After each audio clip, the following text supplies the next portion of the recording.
ನಮಸ್ಕಾರ ಎಲ್ಲರಿಗೂ 2026ರ ಬಜೆಟ್ ಬಗ್ಗೆ ಈ ವಿಡಿಯೋದಲ್ಲಿ ಮಾತಾಡ್ತಾ ಹೋಗೋಣ. ನಿಮಗೆ ಗೊತ್ತಿರೋ ಹಾಗೆ ಬಜೆಟ್ ಆಲ್ರೆಡಿ ಕಮೆಂಟ್ಸ್ ಆಗಿದೆ, ನಡೀತಾ ಇದೆ. ಬಹಳಷ್ಟು ಬದಲಾವಣೆಗಳು ನಮ್ಗೆ ಈ ವರ್ಷದ ಬಜೆಟ್ ಅಲ್ಲಿ ಕಾಣಿಸ್ತಾ ಇದೆ. ಅಂಡ್ ಕೆಲವೊಂದಷ್ಟು ವಸ್ತುಗಳ ಮೇಲೆ ಪ್ರೈಸ್ ಏರಿಕೆ ಆಗಿದೆ, ಕೆಲವೊಂದಷ್ಟು ವಸ್ತುಗಳ ಮೇಲೆ ಬೆಲೆ ಇಳಿಕೆ ಆಗಿದೆ. ಯಾವ್ದ್ರ ಮೇಲೆ ಎಷ್ಟೆಲ್ಲ ಏರಿಕೆ ಆಗಿದೆ, ಇಳಿಕೆ ಆಗಿದೆ ಅಂತ ಹೇಳಿ ಅಂಡ್ ಈ ಬಜೆಟಿನ ಒಂದು ನಡೆದಿರುವಂತ ಕೆಲವೊಂದಷ್ಟು ಪಾಯಿಂಟ್ಸ್ ಗಳನ್ನ ಮಾತ್ರ ಈ ವಿಡಿಯೋದಲ್ಲಿ ನಾವು ಮಾತಾಡ್ತಾ ಹೋಗ್ಬಿಡೋಣ. ನಮ್ಗೇನ್ ಅವಶ್ಯಕತೆ ಇದೆ ಅದನ್ನ ಮಾತಾಡ್ತಾ ಹೋಗೋಣ. ಎವ್ರಿ ಡೇ ಚೇಂಜಸ್ ಗಳು ಆಗ್ತಾ ಇದಾವೆ, ಎವ್ರಿ ಡೇ ಇಷ್ಟಿಷ್ಟು ಫಂಡ್ಗಳು ಅಂತ ಹೇಳಿ ರಿಲೀಸ್ ಮಾಡ್ತಾ ಇದಾರೆ. ಸೊ ಕಂಪ್ಲೀಟ್ ಬಜೆಟ್ ಆಗಿ ನಮಗೆ ಇದೆಲ್ಲಾನು ಬಹುಶಃ ಏಪ್ರಿಲ್ ನಿಂದ ಇದೆಲ್ಲಾನು ನಮ್ಗೆ ಕಾರ್ಯರೂಪಕ್ಕೆ ಬರುತ್ತೆ. ಬಿಕಾಸ್ ಅದೆಲ್ಲ ಹೇಳದ್ಮೇಲೆ ಚೇಂಜಸ್ ನ ಮಾಡಿ ಕೆಲವೊಂದಷ್ಟು ಇಮಿಡಿಯೇಟ್ ಆಗಿ ಅದು ಕಾರ್ಯರೂಪಕ್ಕೆ ಬರುತ್ತೆ, ಕೆಲವೊಂದು ಏಪ್ರಿಲ್ ನಂತರ ಕಾರ್ಯರೂಪಕ್ಕೆ ಬರುತ್ತೆ. ಸೊ ಏನೆಲ್ಲ ಆಗಿದೆ ಈ ವರ್ಷದ ಬಜೆಟ್ ಅಲ್ಲಿ ಅಂತ ಹೇಳಿ ವಿಡಿಯೋದಲ್ಲಿ ನಾನು ತಿಳಿಸ್ಕೊಡ್ತಾ ಹೋಗ್ತೀನಿ. ಚಾನಲ್ ಸಬ್ಸ್ಕ್ರೈಬ್ ಮಾಡ್ಕೊಂಡು ವಿಡಿಯೋನ ಕಂಟಿನ್ಯೂಸ್ ಆಗಿ ವಾಚ್ ಮಾಡಿ. ಮೊದಲನೇದಾಗಿ ಈ ವರ್ಷದಲ್ಲಿ ಏನೇನೆಲ್ಲ ಇಳಿಕೆ ಆಗಿದೆ ಅಂತ ಹೇಳಿ ಫಸ್ಟ್ ನಿಮ್ಗೆ ತಿಳಿಸ್ತೀನಿ. ಯಾವ್ದ್ರ ಮೇಲೆ ಬೆಲೆ ಕಮ್ಮಿ ಆಗಿದೆ ಅಂತ ಹೇಳ್ಬಿಟ್ಟು 17 ಕ್ಯಾನ್ಸರ್ ಡ್ರಗ್ಸ್ ಗಳ ಮೇಲೆ ಬೆಲೆ ಕಮ್ಮಿ ಆಗಿದೆ. ಸೊ ಕ್ಯಾನ್ಸರ್ ಪೇಷಂಟ್ ಗಳಿಗೆ ಹೆಲ್ಪ್ ಆಗುತ್ತೆ ಅಂತ ಹೇಳ್ಬಿಟ್ಟು 17 ಕ್ಯಾನ್ಸರ್ ಡ್ರಗ್ಸ್ ಗಳ ಮೇಲೆ ಪ್ರೈಸ್ ನ ಇಳಿಕೆ ಮಾಡಿದ್ದಾರೆ.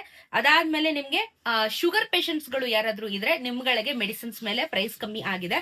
ಆಮೇಲೆ ಸಮುದ್ರ ಜೀವಿಗಳದ್ದು ನೀವೇನು ಮೀನು, ಪ್ರಾನ್ಸು, ಇದೆಲ್ಲ ಏನು ಸೀ ಫುಡ್ ಅಂತ ನಾವೇನ್ ಕರಿತೀವಿ, ಇದನ್ನೆಲ್ಲ ಯಾರು ಜಾಸ್ತಿ ಕನ್ಸಂಪ್ಷನ್ ಮಾಡ್ತಾ ಇರ್ತಾರೆ. ಈಗ ಅಫ್ಕೋರ್ಸ್ ನಮ್ಮ ಮಂಗ್ಳೂರ್ ಕಡೆ ಎಲ್ಲ ಮೀನ್ ಹಿಡಿಯೋದು ಅದೆಲ್ಲ ಅವ್ರದ್ದು ಇದಲ್ವಾ.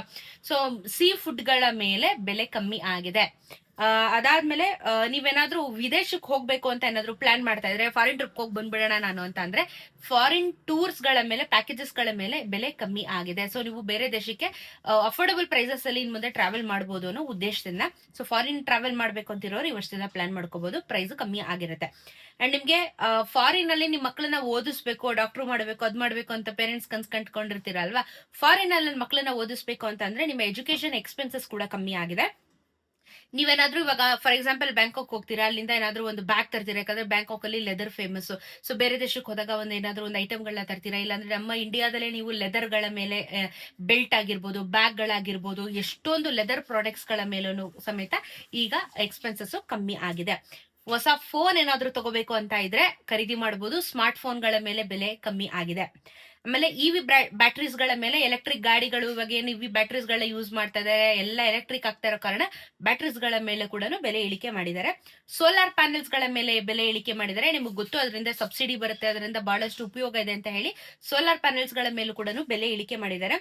ಮೈಕ್ರೋ ಅವನ್ಸ್ ಏನಾದ್ರು ತಗೋಬೇಕು, ಅವನ್ಗಳು ಬೇಕು ಮನೆಗೆ ಅಂತ ಹೇಳಿ ಯಾರಾದ್ರೂ ಪ್ಲಾನ್ ಮಾಡ್ತಿದ್ರೆ, ಅಥವಾ ದೊಡ್ಡ ದೊಡ್ಡ ರೆಸ್ಟೋರೆಂಟ್ಸ್ ಗಳಿಗೆಲ್ಲ ಅವನ್ಗಳು ಯೂಸ್ ಆಗ್ತಾ ಇರುತ್ತೆ, ಇಂಥವ್ರಿಗೆ ಏನಾದ್ರು ಬೇಕು ಅಂದ್ರೆ ಅವನ್ಗಳ ಮೇಲೆ ಬೆಲೆ ಕಮ್ಮಿ ಆಗಿದೆ. ಸ್ಪೋರ್ಟ್ಸ್ ಎಕ್ವಿಪ್ಮೆಂಟ್ ಗಳ ಮೇಲೆ, ಅಂದ್ರೆ ನೀವು ಕ್ರಿಕೆಟ್ ಸೆಟ್ ತಗೋಬೇಕು, ಇಲ್ಲ ಬ್ಯಾಡ್ಮಿಂಟನ್ ತಗೋಬೇಕು, ಆತರ ಏನಾದ್ರು ಇದ್ರೆ ನಿಮ್ಗೆ ಸ್ಪೋರ್ಟ್ಸ್ ಎಕ್ವಿಪ್ಮೆಂಟ್ ಗಳ ಮೇಲೆ ಕಂಪ್ಲೀಟ್ ಆಗಿ ಬೆಲೆ ಇಳಿಕೆ ಆಗಿದೆ. ಲಿಥಿಯಂ ಬ್ಯಾಟ್ರೀಸ್ ಗಳ ಮೇಲೆ ಕಮ್ಮಿ ಆಗಿದೆ. ಅದಾದ್ಮೇಲೆ civilian training and other air craft parts, ಅಂದ್ರೆ ಇದು ಫ್ಲೈಟ್ ಗೆ ಸಂಬಂಧಪಟ್ಟಿದ್ದು. ಓಕೆನಾ, ಟ್ರೈನಿಂಗ್ ಗಳು ಮಾಡ್ತಾ ಗೊತ್ತಾ, ಏರ್ ಹೋಸ್ಟೆಸ್ ಟ್ರೈನಿಂಗ್ ಆಗಿರ್ಬೋದು, ಮತ್ತೆ ಅದಕ್ಕೆ ಬೇಕಾಗಿರುವಂತಹ ಪ್ರಾಡಕ್ಟ್ಸ್ ಗಳ ಮೇಲೂ ಕೂಡ ಬೆಲೆ ಕಮ್ಮಿ ಮಾಡಿದ್ದಾರೆ. ಸೊ ಯಾರಾದ್ರೂ ಏರ್ ಹೋಸ್ಟೆಸ್ ಆಗ್ಬೇಕು ಅಂತಿದ್ರೆ ನಿಮಗೆ ಅವಕಾಶ ಇದೆ. Goods imported for nuclear power projects, ಅದು ಪವರ್ ವಾಟರ್ ಅಲ್ಲಿ ಪವರ್ ಎಲೆಕ್ಟ್ರಿಸಿಟಿ ಇದ್ ಮಾಡ್ತಾರೆ ನೋಡಿ, ಅಂತವ್ರು ಏನಾದ್ರು ಇದೆ ಅವ್ರಿಗೆ ಕಮ್ಮಿ ಆಗಿದೆ. ಸೊ ಇಷ್ಟೊತ್ತು ಬೆಲೆ ಯಾವ್ದಾದ್ರ ಮೇಲೆ ಕಮ್ಮಿ ಆಗಿದೆ ಅಂತ ನೋಡಿದ್ವಿ. ಈಗ ಬೆಲೆ ಯಾವ್ದ್ರ ಮೇಲೆ ಜಾಸ್ತಿ ಆಗಿದೆ ಅಂತ ಹೇಳಿ ನೋಡೋಣ. ಇಂಪೋರ್ಟೆಡ್ ಆಲ್ಕೋಹಾಲ್, ನೀವೇನಾದ್ರೂ ಫಾರಿನ್ ಹೋಗ್ಬಿಟ್ಟು ಇಂಪೋರ್ಟೆಡ್ ಎಣ್ಣೆಗಿನ ತರ್ತೀನಿ ಅಂತಂದ್ರೆ ನಿಮಗೆ ಕಾಸ್ಟ್ಲಿ ಆಗಿರುತ್ತೆ. ಮತ್ತೆ ಲಕ್ಸುರಿ ವಾಚಸ್ ಗಳ ಮೇಲೆ, ನೀವೇನಾದ್ರೂ ವಾಚಸ್ ತರ್ತೀನಿ ಬೇರೆ ದೇಶದಿಂದ, ಫಾರ್ ಎಕ್ಸಾಂಪಲ್ ಈ ಸ್ವಿಟ್ಜರ್ಲ್ಯಾಂಡ್ ಅಲ್ಲಿ ವಾಚ್ ಫೇಮಸ್, ಅಲ್ಲಿಂದ ವಾಚಸ್ ತರ್ತೀನಿ ಅಂತಂದ್ರೆ ನಿಮಗೆ ಪ್ರೈಸ್ ಜಾಸ್ತಿ ಬೀಳುತ್ತೆ. ಮತ್ತೆ tobacco products, pan masala, cigarette, ಇದ್ರ ಮೇಲೆಲ್ಲ ಬೆಲೆ ಜಾಸ್ತಿ ಆಗಿದೆ. ಆಮೇಲೆ ನಿಮ್ಗೆ ಮಿಸ್ ರಿಪೋರ್ಟಿಂಗ್ ಇನ್ಕಮ್ ಟ್ಯಾಕ್ಸ್, ಏನಾದ್ರೂ ರಿಪೋರ್ಟ್ ಮಾಡಿಲ್ಲ, ನೀವು ಟ್ಯಾಕ್ಸ್ ಗಳನ್ನ ಪೇ ಮಾಡಿಲ್ಲ ಅಂತಂದ್ರೆ, ನೀವು ಮಿಸ್ ಆಗಿ ಅಂದ್ರೆ ಮಿಸ್ ರಿಪೋರ್ಟ್ ಆಗಿರುತ್ತೆ ಅಂದ್ರೆ ನೀವು ರಿಪೋರ್ಟ್ ಮಾಡಿದ್ರೆ ಅದನ್ನ ಮಿಸ್ ರಿಪೋರ್ಟ್ ಅಂತ ಕನ್ಸಿಡರ್ ಮಾಡ್ತಾರೆ, ಇಂಥವ್ರ ಮೇಲೆ ಟ್ಯಾಕ್ಸ್ ಜಾಸ್ತಿ ಆಗುತ್ತೆ ಅಂತ ಹೇಳಿದ್ದಾರೆ. ಮತ್ತೆ ನಾನ್ ಡಿಸ್ಕ್ಲೋಸರ್ ಆಫ್ ಮೂವೇಬಲ್ ಅಸಿಸ್ಟ್, ಅದು ನಮಗೆ ದೊಡ್ಡ ದೊಡ್ಡ ಗೂಡ್ಸ್ ಗಳದ್ದು ಟ್ರಾನ್ಸ್ಪೋರ್ಟೇಷನ್ ಬಗ್ಗೆ ಇರುತ್ತೆ, ನಮಗೇನ್ ಸಂಬಂಧ ಇಲ್ಲ. ಆಮೇಲೆ ಸ್ಟಾಕ್ ಮೇಲೆ ನಿಮಗೆ ಇನ್ ಮುಂದೆ ಸ್ವಲ್ಪ GST ಗಳು, ಟ್ಯಾಕ್ಸ್ ಗಳು ಜಾಸ್ತಿ ಆಗಿದೆ ಸ್ಟಾಕ್ ಮೇಲೆ ಇನ್ವೆಸ್ಟ್ ಮಾಡಿರೋರಿಗೆ. ಸೊ ನಿಮಗೆ ಹೊರ್ತಾ ಬೀಳುತ್ತೆ ಸ್ಟಾಕ್ ಇನ್ವೆಸ್ಟ್ಮೆಂಟ್ ಮಾಡಿರೋರಿಗೆ. ಇದಾದ್ಮೇಲೆ ನಿಮಗೆ ಟ್ಯಾಕ್ಸ್ ಸ್ಲ್ಯಾಬ್ ಅಂತ ಹೇಳಿ ಕರೀತಾರೆ. ಏನು ಅಂತ ಅಂದ್ರೆ ನೀವು ಇಷ್ಟು ದುಡಿದ್ರೆ ನೀವು ಇಷ್ಟು ಟ್ಯಾಕ್ಸ್ ಗಳನ್ನ ಕಟ್ಟಬೇಕಾಗುತ್ತೆ ಅಂತ ಹೇಳ್ಬಿಟ್ಟು ಒಂದು ರೂಲ್ಸ್ ಇರುತ್ತೆ. ಓಕೆನಾ? 12 ಲಕ್ಷದವರೆಗೂ ನಿಮ್ಗೆ ಝೀರೋ ಟ್ಯಾಕ್ಸ್ ಇರುತ್ತೆ. ಸೊ ಈ ರೀತಿ ಕೆಲವೊಂದಷ್ಟು ರೂಲ್ಸ್ ಅಂಡ್ ರೆಗ್ಯುಲೇಷನ್ ವರ್ಷ ವರ್ಷ ಚೇಂಜ್ ಆಗ್ತಾ ಹೋಗುತ್ತೆ. ಸೊ ಈ ಬಾರಿ ಏನ್ ಇದೆ ರಿಗಮೆಂಟ್ ಅಲ್ಲಿ ಏನಿದೆ ಅಂತ ಹೇಳ್ಬಿಟ್ಟು ನೋಡ್ತೀನಿ. ಸೊ ಆಕ್ಚುಲಿ ಏನೋ ಚೇಂಜಸ್ ಗಳು ಅಷ್ಟೊಂದು ಆಗ್ಲಿಲ್ಲ ಈ ವರ್ಷ.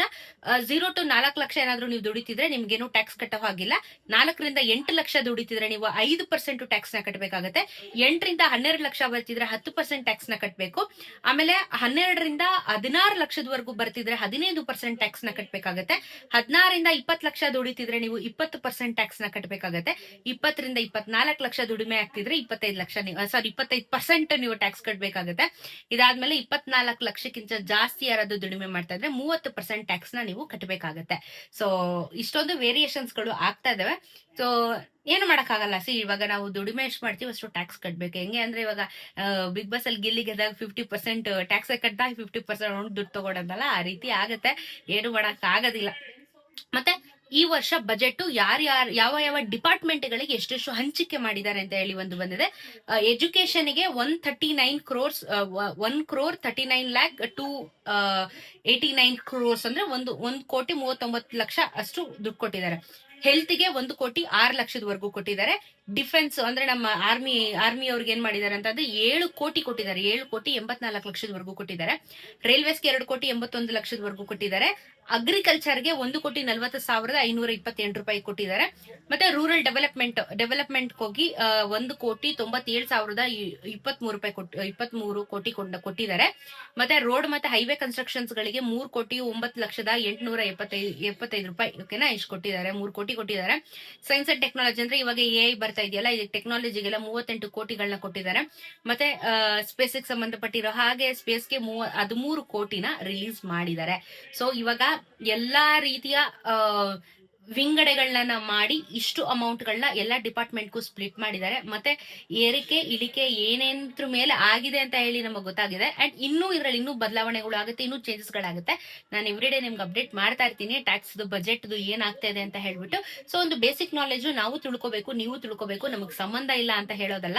ಏನೇನ್ ಆಗ್ತಾ ಇದೆ ದೇಶದಲ್ಲಿ, ಏನೇನು ಬದಲಾವಣೆಗಳು ಆಗ್ತಾ ಇದೆ ಅಂತ ಹೇಳಿ ಪ್ರತಿಯೊಬ್ರು ತಿಳ್ಕೋಬೇಕು. ಹಾಗಾಗಿ ನಾನು ಈ ವಿಡಿಯೋದಲ್ಲಿ ನಿಮ್ಗೆ ತಿಳಿಸ್ಕೊಟ್ಟಿದ್ದು ಈ ಬಜೆಟ್ ಅಲ್ಲಿ ಏನು ಇಳಿಕೆ ಏನು ಏರಿಕೆ ಅಂತ ಹೇಳ್ಬಿಟ್ಟು. ಮತ್ತೆ ಇಲ್ಲಿ ನಿಮಗೆ ಕಾಪರು ಐರನ್ ರಾ ಮೆಟೀರಿಯಲ್ ಗಳ ಮೇಲೂ ಬೆಲೆ ಏರಿಕೆ ಆಗುತ್ತೆ. ಹಾಗಾಗಿ ಚಿನ್ನ ಕೂಡ ಎಕ್ಸ್ಪೆಕ್ಟೇಷನ್ ಇದೆ ನಮ್ಗೆ ಈ ಬಾರಿ ಮತ್ತೆ ಏರಿಕೆ ಆಗೋ ಚಾನ್ಸಸ್ ಇದೆ ಅಂತ ಹೇಳ್ಬಿಟ್ಟು. ಸೊ ನಾನು ಅಪ್ಡೇಟ್ ಮಾಡ್ತಾ ಇರ್ತೀನಿ ನಿಮ್ಗೆ. ನೆಕ್ಸ್ಟ್ ಬಜೆಟ್ ಏನೇ ವ್ಯತ್ಯಾಸಗಳಾದಲ್ಲಿ ನಾನು ವಿಡಿಯೋ ಮಾಡಿ ತಿಳಿಸ್ಕೊಡ್ತೀನಿ. ಚಾನಲ್ ಸಬ್ಸ್ಕ್ರೈಬ್ ಮಾಡ್ಕೊಂಡು ವಿಡಿಯೋನ ಕಂಟಿನ್ಯೂಸ್ ಆಗಿ ವಾಚ್ ಮಾಡ್ತಾರೆ. ಸಿಗೋಣ ಇನ್ನೊಂದಷ್ಟು ವಿಡಿಯೋಲಿ. ನಮಸ್ಕಾರ.